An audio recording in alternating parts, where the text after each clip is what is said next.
ایک چیز کی بڑی فضیلت ہے، بڑی عظمت ہے، لیکن اگر آپ اس کو صحیح نہیں سر انجام دیتے پھر اس کا نقصان بھی ہے۔ تو شریعت کے اندر فضائل بھی بیان کیے جاتے ہیں اور وعیدیں بھی بیان کی جاتی ہیں۔ ابن حبان کے اندر ایک روایت اس طرح بھی ہے، ایک تو ہے کہ رمضان کے فضائل بہت زیادہ ہیں، عظمت بہت زیادہ ہے، اس میں رمضان شریف میں نفل کا ثواب فرض کے برابر ہے اور فرض کا ثواب 70 گنا بڑھا دیا گیا۔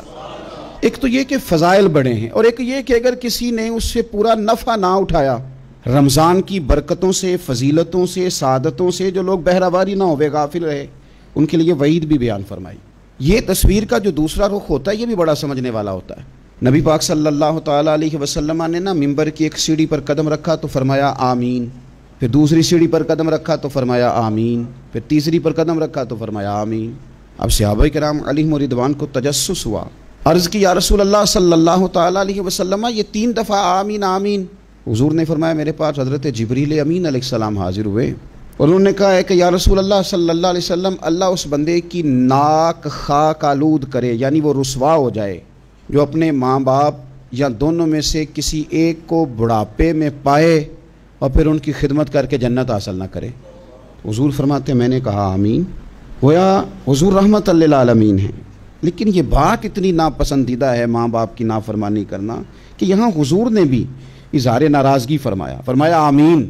پھر فرمایا دوسری سیڑھی پر جب میں نے قدم رکھا تو حضرت جبریل امین علیہ السلام اس وقت فرما رہے تھے کہ یا رسول اللہ صلی اللہ علیہ وسلم اس شخص کی ناک بھی خاک آلود ہو جائے جو اپنی زندگی میں رمضان کو پائے اور پھر بھی وہ جہنم سے آزادی حاصل نہ کر سکے، پھر بھی اس نے رب کو راضی نہیں کیا، رمضان ملا اسے، اس کی ناک خاک آلود ہو جائے، رسوا ہو جائے۔ تو حضور فرماتے ہیں میں نے کہا آمین۔ پھر محبوب فرماتے ہیں تیسری سیڑھی پہ قدم رکھا تو حضرت جبریل امین علیہ السلام عرض کرنے لگے یا رسول اللہ صلی اللہ تعالی علیہ وآلہ وصحبہ وبارک وسلم، آقا اس شخص کی ناک بھی خاک آلود ہو جائے جس کے سامنے آپ کا ذکر کیا جائے اور وہ آپ پر درود و سلام نہ پڑھے۔ حضور فرماتے میں نے کہا آمین۔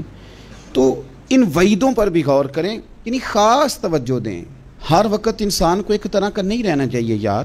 انسان دوستوں کی محفل میں اور طرح کا ہوتا ہے اور اپنے بزرگوں کی محفل میں اور طرح کا ہوتا ہے، اس کی کیفیات ہر جگہ ایک جیسی نہیں ہوتی، نہ رہنی چاہیے۔ تو ہماری وہ کیفیات نہیں رمضان میں ہونی چاہیے جو باقی مہینوں میں ہوتی ہیں۔ ہمیں غیر معمولی اہمیت اس مہینے کو دینی چاہیے، خاص ہماری توجہ ہونی چاہیے۔ اس لیے اس ماہ مقدس کا ایک لمحہ بھی ضائع نہ کریں اور پوری توجہ کے ساتھ اس ماہ مقدس کے اندر آپ اپنے سارے معاملات کو سر انجام دیں۔